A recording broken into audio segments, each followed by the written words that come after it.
what why saying no feels so hard to start, and what to do in that exact moment when your chest gets tight. Hi, Amira. I spent months working in a corporate in a big four company as an auditor. And if there's one thing I know, it's the feeling of your stomach dropping right before you have to say something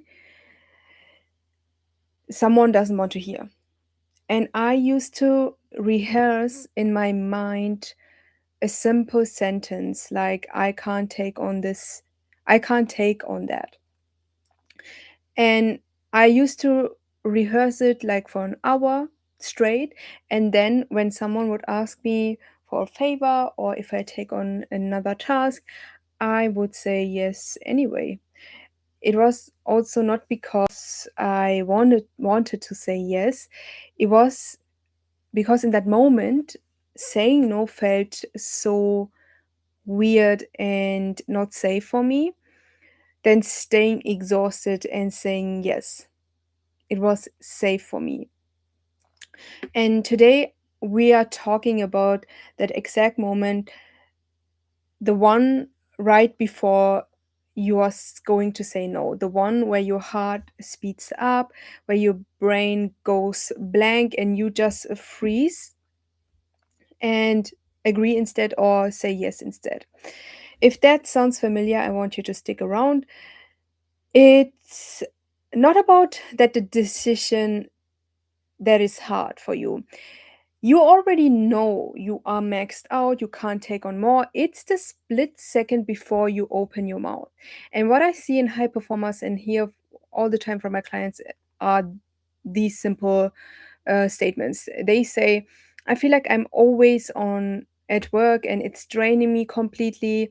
Or I've tried setting boundaries, but I feel guilty and afraid it will affect my chances to get a promotion. Or they are saying, I don't even know how to start the sentence before sounding difficult. Or I feel like whenever I want to say no, I get nervous and all of a sudden it's easier for me to say yes. And it's not that you are confused about what to say. You are stuck on how to get the first word out without your whole body praising for an impact, or your whole body thinking something dangerous will happen, or that you are not safe, that you are in danger. And this is why this is not a communication problem. You have the scripts, you know what to do, you know the phrases, you know, I can take on this, I can't take on this right now. It is simple, right? But why does it feel like you're standing on the edge of a cliff and you feel like you are about to fall down the cliff with no protection and nothing? It is because also your body doesn't experience disappointing someone um, as an inconvenience. It experiences is as a danger, as a dangerous situation, as a threat, as mentioned before. And you have the old story that is telling in your mind that being agreeable is keeping you safe and it's keeping you liked, it's keeping you included and not left out. So your nervous system learned a rule: please first and then ask question later. So it's like people pleasing is what keeps me safe, and everything other than that is dangerous. And that freeze before the no isn't a weakness, it's a trained reflex, and a trained reflex can be retrained. A learned pattern can be unlearned. This isn't about becoming someone who doesn't care what people think. It's about teaching your body that a no doesn't mean danger. It means you finally showed up for yourself. It means you can build actually trust that you are standing up for yourself, that you're speaking for, that you're speaking up for yourself. That's why I want to give you in today's life 4 reframes for the hard first word, so it's easier for you to start in the beginning and start just even saying something without freezing or without feeling like nervous and this tightness in your chest. So the first shift is the racing heart and the blank mind you fear right before saying no isn't a sign something is wrong with you. It's your nervous system doing exactly what it's trained to do. So next time you feel exactly this, I want you to feel the freeze and name it out loud. I would say, "Oh, my body is feeling something. I'm feeling something." And that's it. Naming it takes it from being an emergency to being an information. And you are not broken, it's just a signal, it's just data for you, and it's excellent. Just name what you're feeling, what you're going through. You just name it and feel the freeze and say, "Oh, I'm feeling something. Something, my body is trying to tell me something."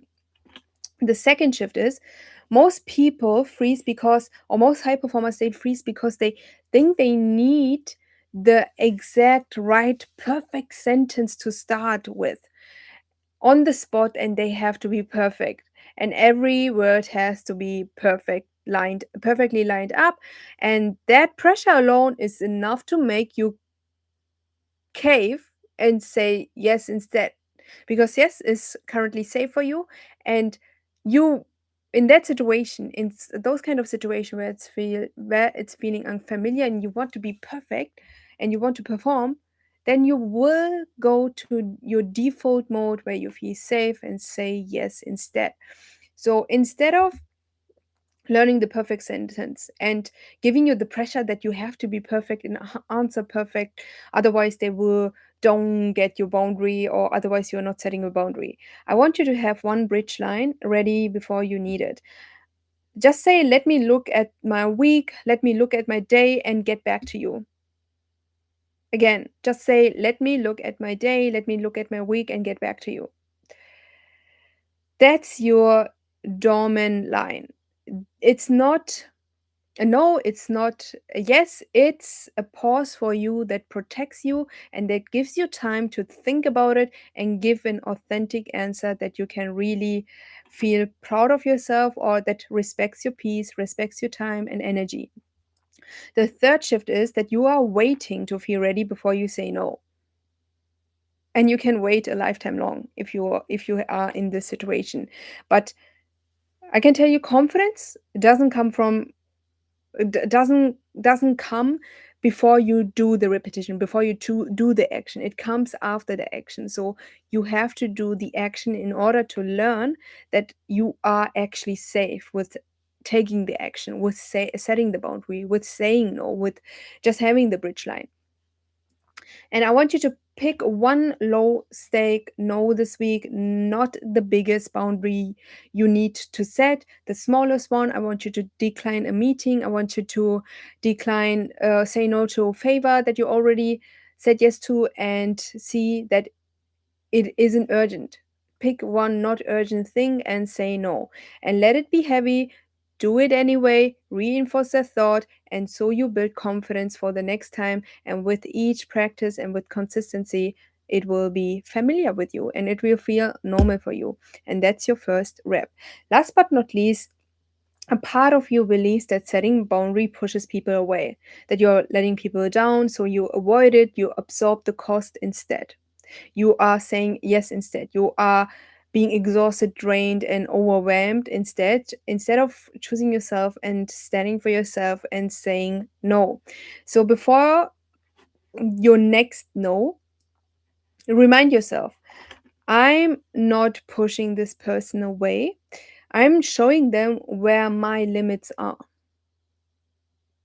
You would also respect a person who are communicating clearly where their limits are, so you know where you can where you are standing or where you can move on with the work relationship, so you can work with the person. You When you know the limits from the other person, it's easier to work with. Otherwise, there is no limit. And the people will think you are free, you are able to do it, and they will assume that you are the one who always is free and have free time or capacity to take on the task. So say it just simply, I won't be able to take that on right now. And there should be no over explaining or no apologizing yourself. I don't want you to apologize ever for your boundary. And I want you to think of a fence. The fence doesn't need a speech to do its job, it's just a fence. So think of yourself also, the boundaries, as a fence. It does its jobs by just setting the boundary without apologizing yourself or without over explaining it. So to wrap it up, you don't need to feel ready to say no. You just need to feel it and say it anyway. That creates self trust in yourself. It creates trust in yourself, and it creates confidence with you, with those actions, and you will find it easier with the repetition and practice. And that's the practice. If this resonates with you, here's what I want you to know. My one-on-one program helps exactly with that. Helps high performing executives to come out of the survivor mode, to set better boundaries that actually stick and create more time for their family, for their health and themselves without feeling guilty and without feeling like you're falling behind at work. We don't just talk about the words to say here, we work on the freeze underneath them. So the next time you're standing at the edge, your body already knows what to do. So it's easy for you to just come up with the bridge phase. So it's easy for you to just say no without over explaining or apologizing. And here's why it matters now. Every week you wait, the workload grows, the guilt gets heavier. The longer you stay in the freeze, the more automatic it becomes. The sooner you practice the pause, the sooner you get your time back. So, if this hits home right now, I would love to help you to take the first action. DM me the word ready right now, and I will send you the link to book a call with me right now. And it's a free stress audit call. We will look at where your gaps are, and we will build a simple 3-step plan where you can take action right away. I will see you.